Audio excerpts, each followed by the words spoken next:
O que está acontecendo aqui no livro de Abacuque? Eles estão vivendo uma época de violência terrível, caos. O profeta, então, vendo aquelas coisas horríveis que estavam acontecendo com o povo de Deus, ele, angustiado, ora, busca Deus, e ele fica mais indignado ainda porque Deus não responde. Deus fica em silêncio. O povo está sendo massacrado, ele ora e Deus não diz nada. Aí ele insiste, ora mais uma vez, busca o Senhor novamente, e a resposta de Deus é pior do que o silêncio. Ele diz: calma aí, as coisas vão piorar, e muita desgraça vai vir sobre o meu povo. Então, ele fica ali embasbacado, e ele só vai ser consolado de fato mais adiante, quando a Bíblia diz, no capítulo 2, onde Deus diz que o justo vai viver pela fé. Mas o que Deus diz é que vai haver muita desgraça. E ele ainda diz assim: eu vou levantar um povo amargo, tenebroso. Os babilônios, eles vão de fato arruinar vocês, por conta de pecado.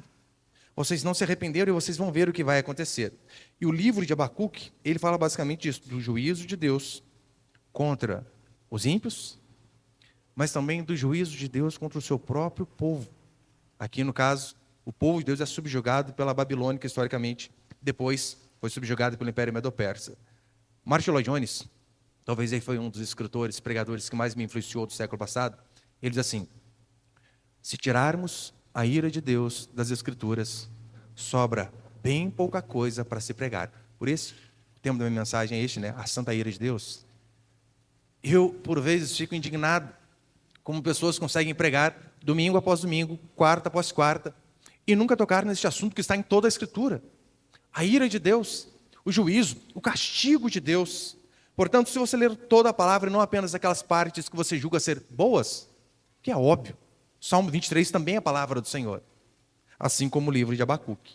Porque quando se tira o juízo de Deus dos sermões, o que o ministro está fazendo é privando as pessoas de conhecerem verdadeiramente a Deus e, consequentemente, se arrependerem de seus pecados e terem suas vidas transformadas e serem salvas.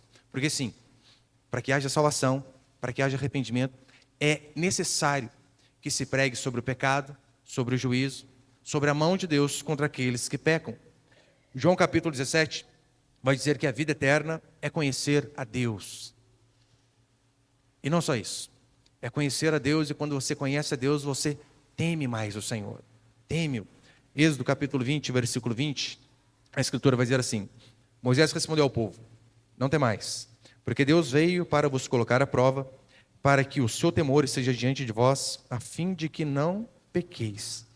Se a vida eterna é conhecer a Deus, e conhecer a Deus nos leva a temê-lo, o objetivo é de fato para que nós não venhamos a cair em pecado. O temor de Deus deve estar diante de nossos olhos, com qual objetivo? Não pecar.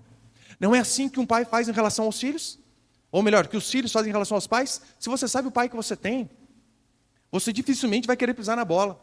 Porque você sabe: rapaz, se eu fizer isso aqui, já era. Deus muito mais. Devemos crescer no conhecimento do Senhor. Agora, muitos, por conta de uma visão errada de Deus, acham que Deus é indiferente para com o pecado. E não é. Vocês vão ver que, de fato, Deus, Ele pune o pecado no ímpio, mas Ele também pune o pecado nos seus filhos. Eu quero passar aqui, então, algumas características da santa ira de Deus, do seu juízo sobre o seu povo e sobre os ímpios. Primeira coisa que nós temos que ter em mente é que o juízo vem. Olha o que vai dizer do versículo 5.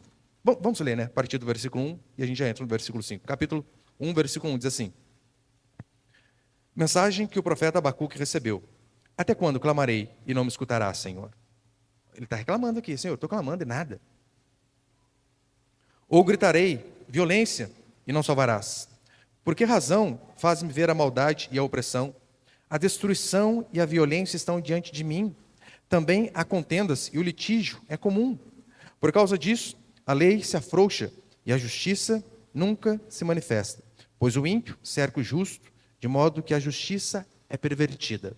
Aí no versículo 5, como símbolo do juízo, olha o que vai dizer: vede entre as nações, aqui é Deus falando: vede entre as nações e olhai, maravilhai-vos e admirai-vos, porque realizo em vossos dias uma obra que não acreditareis quando for contada. Olha para cá, por favor. Se você ler apenas este versículo aqui, coisa que eu já vi ministros pregando sobre só o versículo 5, vede entre as nações e olhai e maravilhai-vos e admirai-vos, porque realizam em vossos dias obras que não acreditareis quando for contada. E ele falou apenas este versículo no sentido de que Deus estaria fazendo coisas boas, mas não é. Neste contexto aqui não são coisas boas, muito pelo contrário. O que Deus vai falar é que vocês não vão acreditar o quanto de desgraça, punição, dor, lamento e choro eu vou trazer para o meu próprio povo. Basta apenas ler a continuação do texto. No versículo 6 é isso que ele vai dizer. Estou levantando os babilônios. Olha o que Deus diz. Estou levantando os babilônios, essa nação feroz e impetuosa, que marcha sobre a largura da terra para se apoderar de moradas alheias. Verso 7. Ela é terrível e espantosa. O seu juízo e a sua dignidade vêm dela mesma. Ou seja, não há padrão de justiça e de dignidade. Eles são padrão de justiça. Verso 8. Os seus cavalos são mais rápidos que os leopardos e mais ferozes que os lobos da tarde. Seus cavaleiros espalham-se por toda parte, os seus cavaleiros vêm de longe, voam como águia que se apressa em devorar. Verso 9. Eles todos vêm com violência. Deus está profetizando aqui juízo, ira e desgraça sobre o seu próprio povo. A Síria, neste período de Abacuque aqui, era a superpotência atual. Ela tinha destruído o norte de Israel e a Babilônia, até então, não tinha tanto poder. Ou seja, quando Deus disse que levantaria os babilônios para subjugar o povo de Deus, duas coisas teriam que acontecer.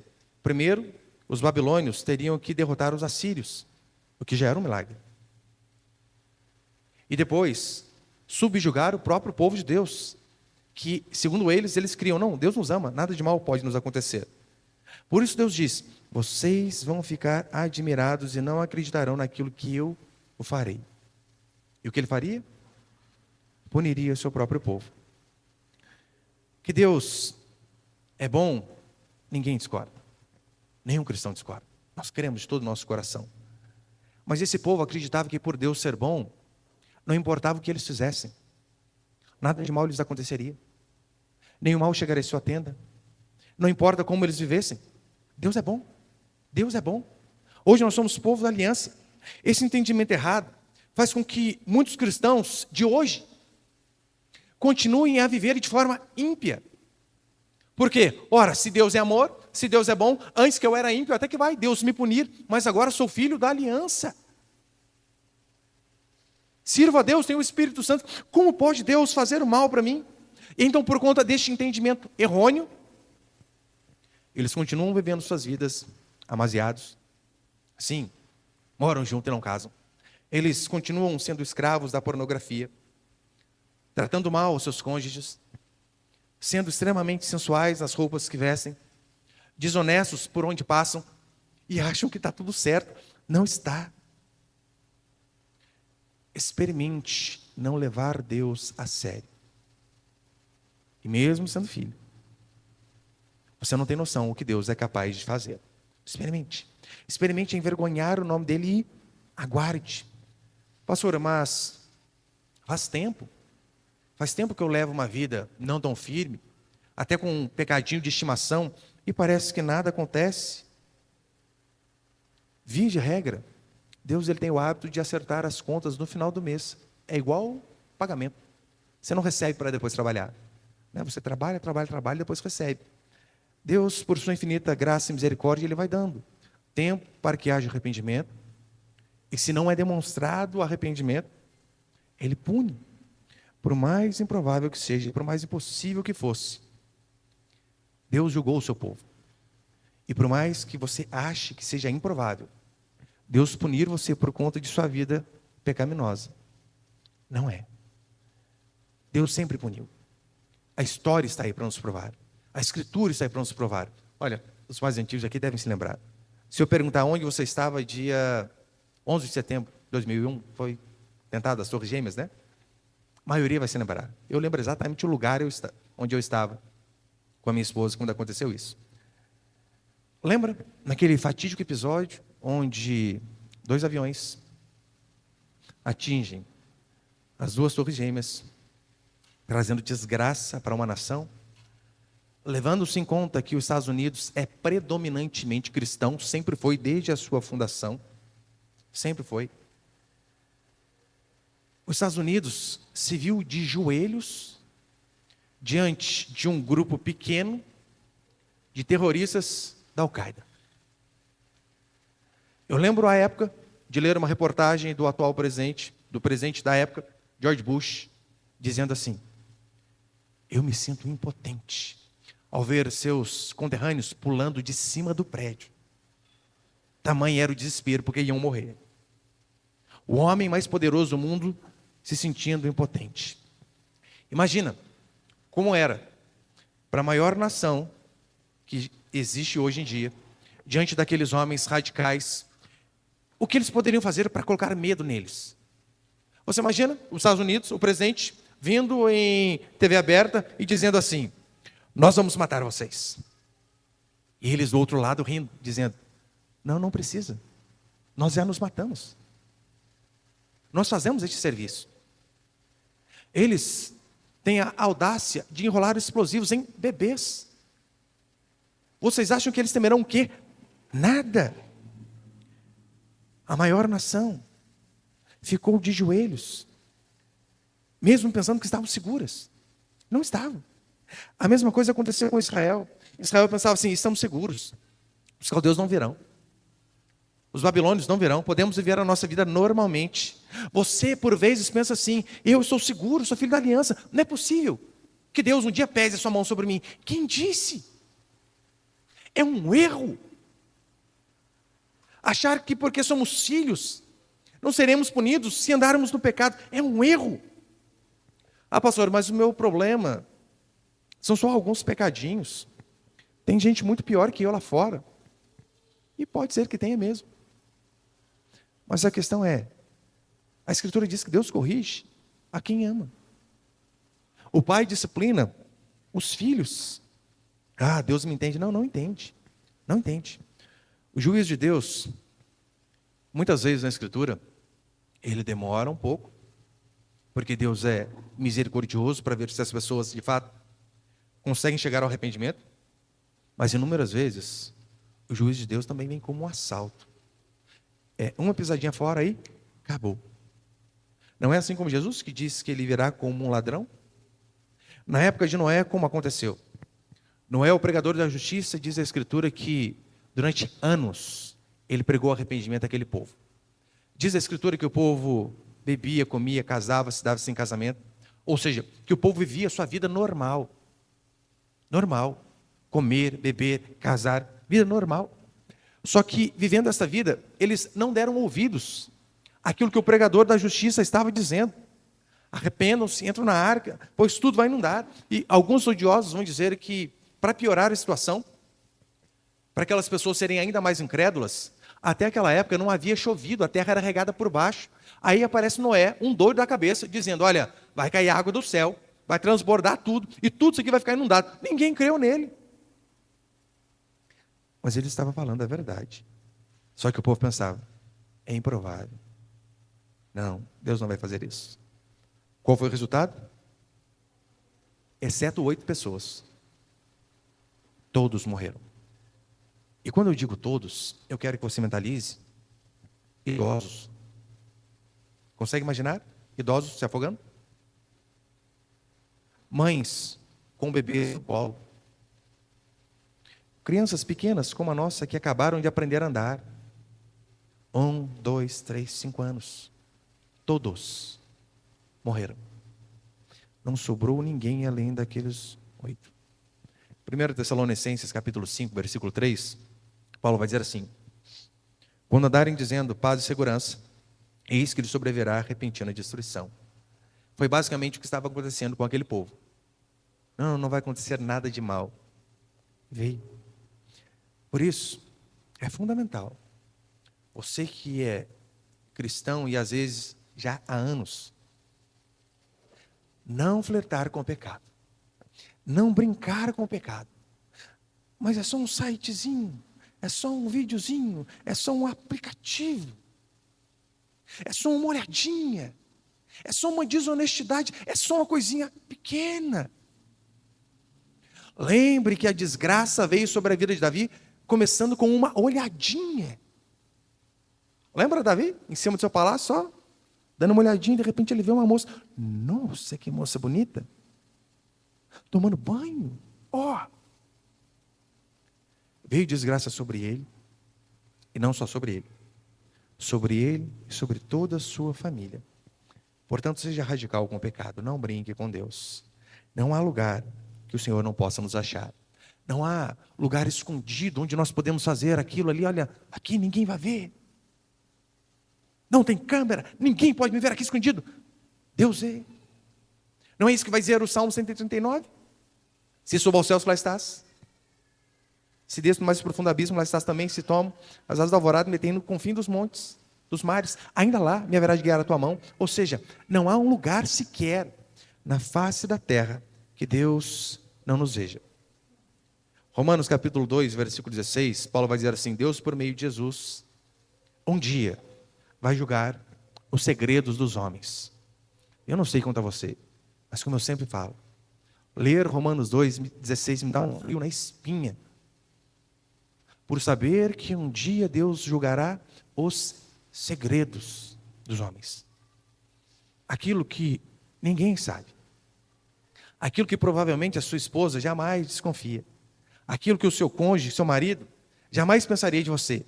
Aquilo que o seu pai sequer um dia imaginaria que você, filho ou filha, faria tal coisa. Passaria na sua cabeça tais coisas. O que a Escritura diz é que Deus, por meio de Jesus Cristo, julgará o segredo dos homens. Ou seja, você pode enganar a todos.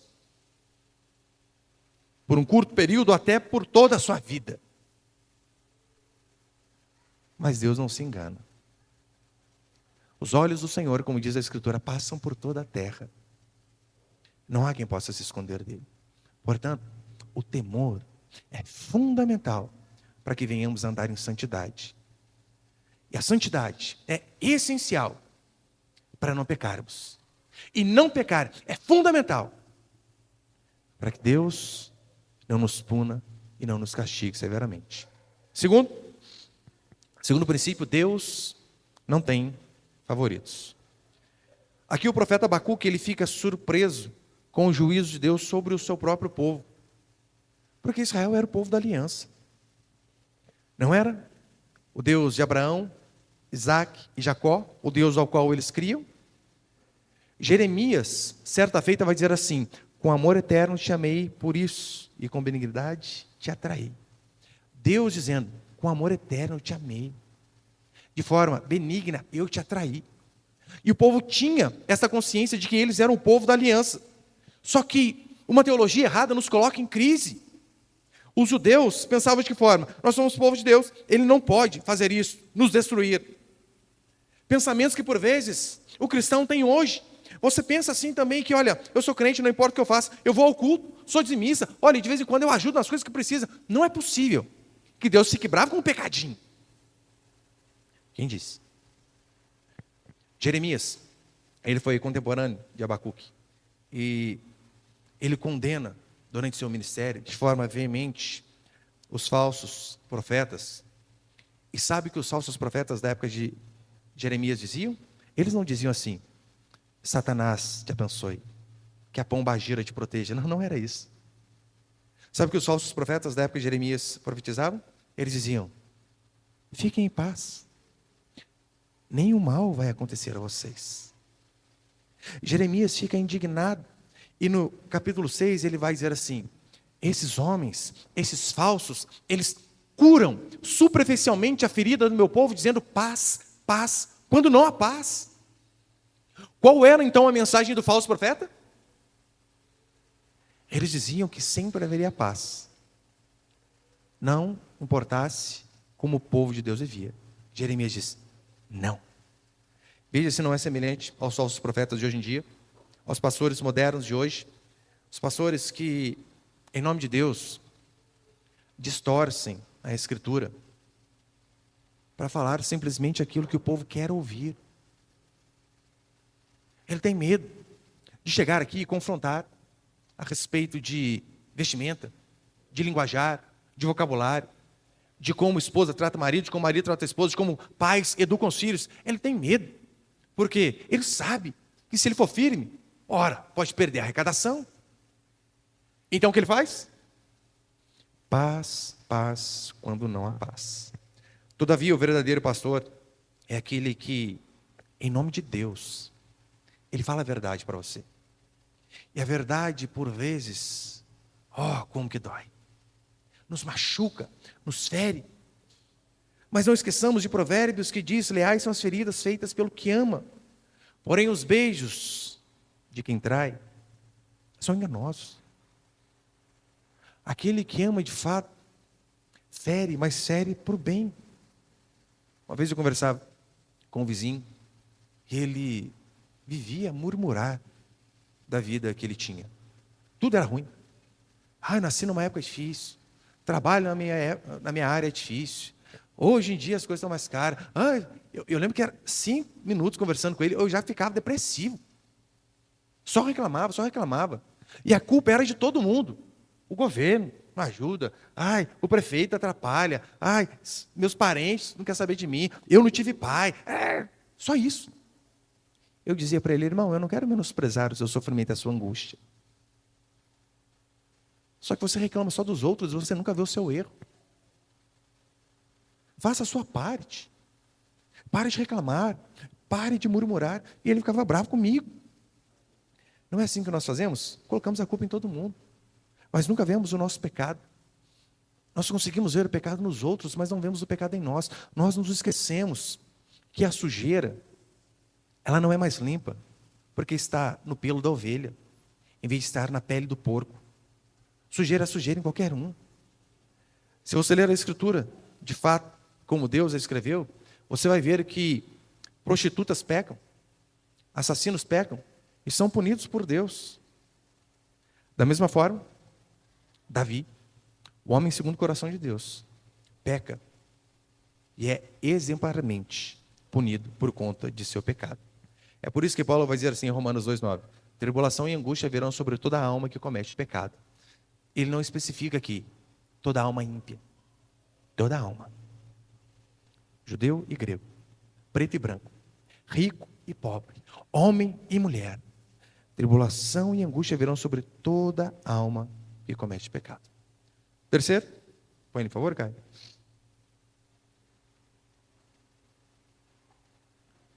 Terceiro princípio, colhemos o que plantamos. Coloca Gálatas ali, por favor. Gálatas 6,7, a Escritura diz assim: não vos enganeis, de Deus não se zomba, pois aquilo que o homem semear, isso também se fará. Mais didático que isso, talvez impossível. Aquilo que se planta é aquilo que se colhe. Você percebeu que quando a Escritura vai atribuir uma figura a Deus, ela diz que Deus é pai? Poderia dizer que Deus é avô, mas não. Deus é pai porque é o pai quem disciplina. É o pai quem, por vezes, é firme. O avô, você sabe, é o pai com açúcar. As más línguas dizem, que o que o pai constrói, o avô destrói. E é basicamente, via de regra, mais ou menos por aí. Tudo que não pode fazer na casa dos pais, na casa do avô, ele tem um advogado fiel e faz qualquer coisa lá.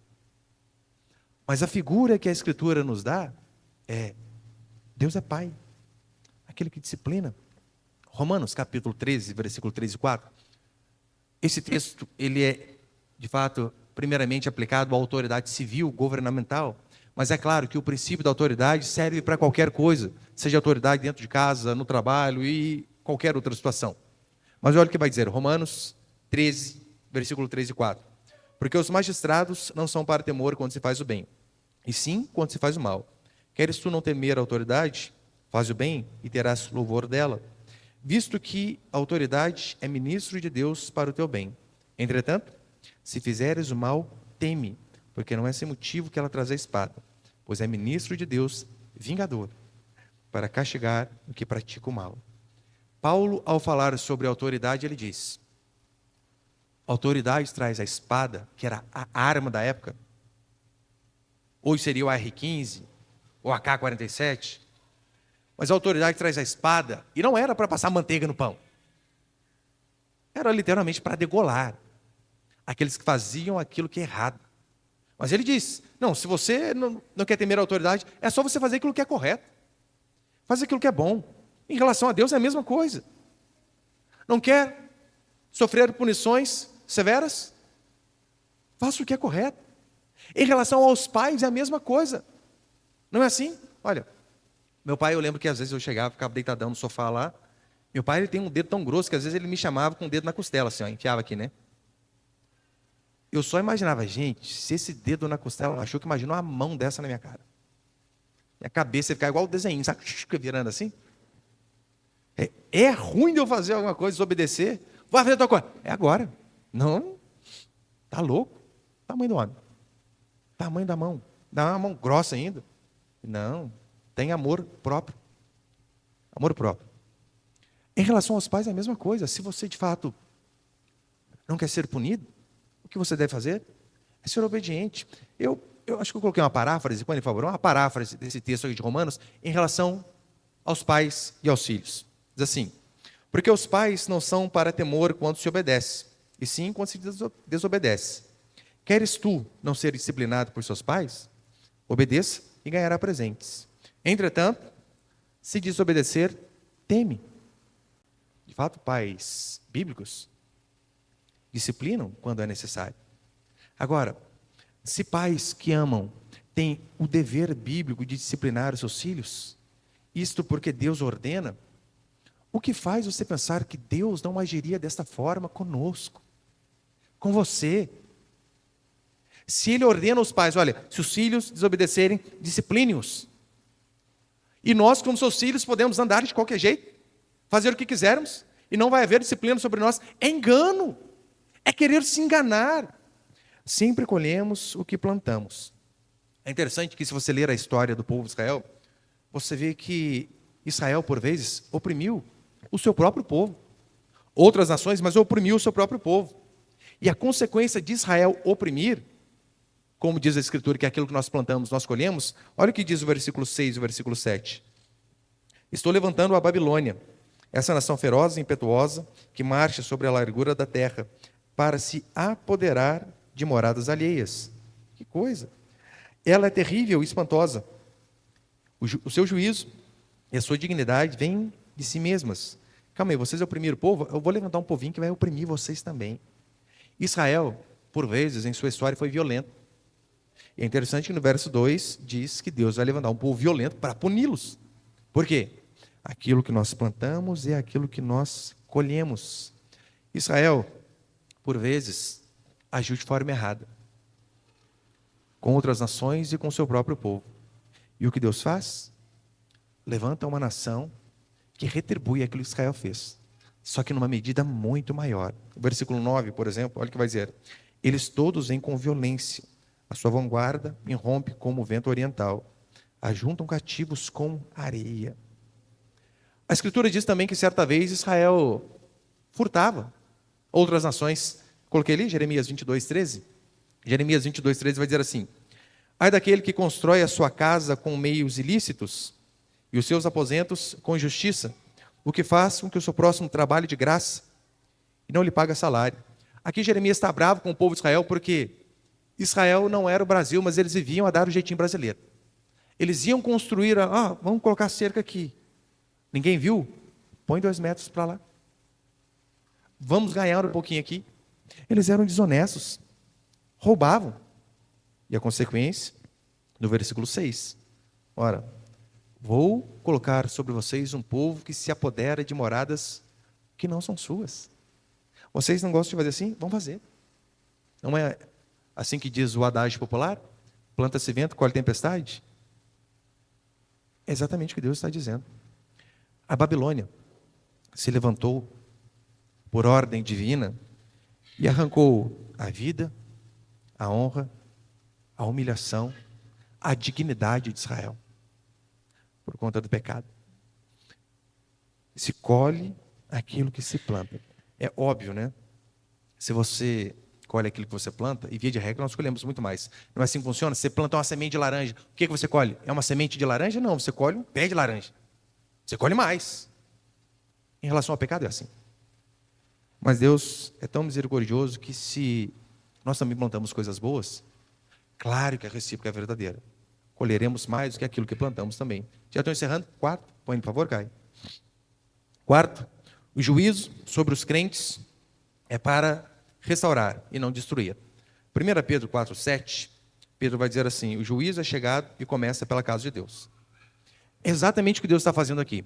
Deus, quando trata de punir as nações, ele começa fazendo isso pelo seu próprio povo. Pedro disse isso, e é exatamente o que está acontecendo aqui em Abacuque. Deus julga primeiro Israel. Depois, sim, ele vai subjugar a Babilônia. É o que vemos na continuação do livro. Mas no capítulo 2, nós vemos a Babilônia sendo subjugada pelo Império Medo-Persa. E a diferença, basicamente, é a seguinte: os dois são bonitos, ímpios e crentes. Só que o juízo sobre o povo de Deus, sobre os crentes, era para restaurar, para que o povo pudesse ver o seu erro e retornar para o caminho correto. Ainda que fosse uma correção dolorida, mas o objetivo era restaurar. O castigo sobre o ímpio era para extinguir, para acabar.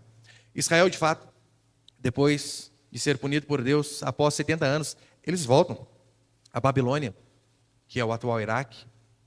Hoje em dia, só tiro, porrada e bomba, literalmente. Literalmente.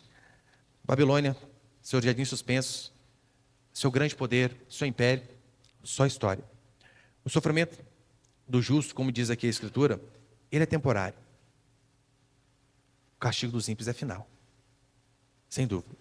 Se somos crentes e nos arrependemos dos nossos pecados, seremos julgados por Deus e por vezes punidos. Pastor, o senhor está dizendo que se eu me arrepender, mesmo assim serei punido? Provavelmente. Mas o que adianta então? Olha, já que eu errei e pedi desculpa, vou ser punido assim, então eu não peço. A diferença é que se você se arrepender, a punição ela vem como misericórdia, ou com misericórdia. E é muito melhor você cair na mão de Deus, de um Deus misericordioso, porque você se arrependeu, do que de um Deus irado. Lembra aquele episódio onde Davi, diz a Escritura que ele peca, e chega o profeta e diz para ele: Davi, 3 escolhas para você. Escolhei 3 anos de fome, 3 meses na mão dos inimigos, ou 3 dias na mão do Senhor. Praga sobre a terra. Davi pensa, diz: estou lascado de qualquer jeito. Davi sabia que ele passaria por momentos difíceis, mas ainda assim, ele raciocina e diz: prefiro eu cair na mão do Senhor, que é infinita em misericórdia. E sim, houve punição. Milhares de pessoas morreram, mas Deus foi misericordioso. No versículo 12, nós vemos que Deus ele executa o juízo para servir de disciplina, porque o tratamento do crente de fato é assim que acontece. É para nos colocar no caminho de novo. A punição sobre o crente não é para acabar conosco, mas é para que nós possamos de fato voltar a andar no caminho, no trilho, a fazer aquilo que é correto. Eu sei que é igual GPS, né? Quando você perde o caminho, ele recalcula a rota. Deus, por vezes, faz isso com a gente. A gente dá uma perdida, ele recalcula a rota. Só que a forma como ele recalcula a rota, por vezes, machuca e muito. Mas é para o nosso bem. É por isso que Romanos 8, Paulo vai dizer: todas as coisas cooperam para o bem daqueles que amam a Deus. Até as punições. Por conta da aliança que Deus tem com o seu próprio povo, o juízo vem, mas vem para corrigir aqueles que não são filhos de Deus. O juízo vem para extinguir. É por isso que você vê Israel, mesmo uma nação minúscula. Você percebeu que ainda hoje existe? Eles, depois que eles foram dispersos na diáspora judaica, 1.900 anos, quase 2.000 anos depois, aquele povo consegue voltar com as mesmas tradições, com as mesmas crenças. E procure depois lá na sua casa, no Google, o que é Israel no mapa. É uma nação minúscula, cercada por países árabes. Todo mundo detesta Israel. Até uma palavra para aqueles que detestam Israel: antissemita. Mas ainda assim você percebeu que aquele povo está de pé. Aquilo é apenas um exemplo de que Deus, de fato, pune o seu povo, mas não para extinguir. E quinto, e último para encerrar, põe ele por favor, Caio. Quinto e último princípio: o justo viverá pela fé. Ao saber dessa notícia de desgraça, Abacuque fica em choque, óbvio, não entende. Ele lembra que Jeremias pregou durante anos dizendo: arrependam-se, ou a Babilônia virá, vai acabar com vocês. Jeremias pregou uma vida toda, e diz a Escritura que ninguém deu ouvidos. Você imagina? Jeremias nas reuniões pastorais, ou de profetas da sua época: e aí, Jeremias, como está a sua igreja? Quantos convertidos? Nenhum. Passa 10 anos, vai lá: e aí, Jeremias, e agora, como está a sua igreja? Ninguém ainda. 20 anos, Jeremias, 20 anos você está pregando aí, quantos já converteram? Nenhum. Ninguém ouviu. Por isso, ele prega em lágrimas, porque ele queria que o povo de fato o ouvisse e não fosse punido, só que o povo não ouviu. Então o juízo era improvável, claro que era, mas o juízo veio. Mas havia outra coisa que também era improvável: a restauração do seu próprio povo. Talvez você tenha vivido errado uma vida toda, não tenha levado Deus a sério, vivido uma vida de pecado, mesmo sendo crente, e tem percebido de fato o juízo de Deus sobre a sua vida, porque sim, Deus pune. Mas a boa notícia, o Evangelho, as boas notícias, é de fato que se houver um coração arrependido, mesmo naqueles que são povo de Deus, a misericórdia de Deus vem sobre nossas vidas.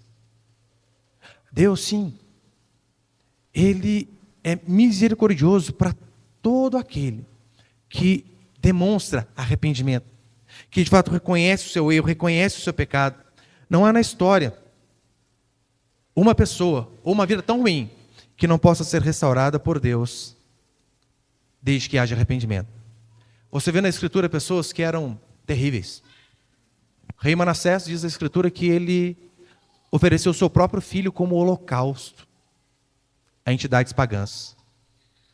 Mas houve arrependimento no final da sua vida. E houve misericórdia do Senhor. Os judeus passaram por períodos muito difíceis. Eles passaram por um período onde a fome era tamanha a ponto das mães comerem os próprios filhos. Canibalismo. Tamanha era a fome. Violência? Eles viram muitos de seu povo serem cerrados ao meio, degolados, empalados. Os babilônios fizeram isso com eles. Sabe o que é empalar? É você pegar uma estaca de madeira, bem grande, colocar no orifício, trazer, rasgar até sair pela boca e ser pendurado para morrer lentamente. O povo de Deus sofreu isso na mão dos babilônios. Sofreram demais. Mas a boa notícia é que, ainda que o sofrimento seja tamanho, ainda que a nossa vida esteja distante de Deus, se houver arrependimento, há restauração. Fé de que o juízo de Deus pode virar bênção. Sim, quando há um arrependimento, até aquilo que seria o juízo, Deus pode reverter. Não foi isso que aconteceu na cruz? A cruz, que era um lugar de juízo, de vergonha, de opróbrio, tornou-se um lugar de misericórdia para nós. É lá que foi conquistada a nossa salvação, no lugar de vergonha. Portanto, Deus, Ele não apenas transforma a água em vinho, mas Ele é tão misericordioso que Ele é capaz de transformar a desgraça em graça, a tragédia em bênção, o juízo em misericórdia. Para encerrar, lembra o exemplo de Salomão? Salomão, não é melhor dizendo. A Bíblia diz que Davi, ele vai adultera, e ele tem um filho. O filho morre, consequência imediata do pecado de Davi. Davi se arrepende, a punição vem do mesmo jeito sobre ele, sobre sua família. Todavia, como houve um arrependimento genuíno, a Escritura diz que daquele relacionamento que começou errado, com adultério, mas que houve arrependimento. Davi, que tinha várias mulheres, todas queriam que o seu filho fosse o descendente do rei. Vocês lembram de qual mulher? veio descendente de Davi? De qual mulher veio Salomão? Betseba, a mulher do adultério. Quando há arrependimento, até a desgraça pode ser transformada em graça. A única coisa que de fato te separa de ver o milagre e a misericórdia de Deus é o seu pecado. Só isso. Põe ali para encerrar, por favor, Caio. Isaías capítulo 59, versículo 12 vai dizer assim: mas as vossas iniquidades fazem separação entre vós e o vosso Deus, e os vossos pecados encobrem o seu rosto de vós, para que vos não ouça. Todavia o Salmo 34, verso 18 diz: perto está o Senhor dos que têm o coração quebrantado, e salva os de espírito oprimido. Deus é implacável para com o pecado, óbvio. Mas é extremamente misericordioso com o pecador arrependido. Se há arrependimento, não tenha dúvida, o Senhor vai agir com misericórdia. Amém, meus queridos?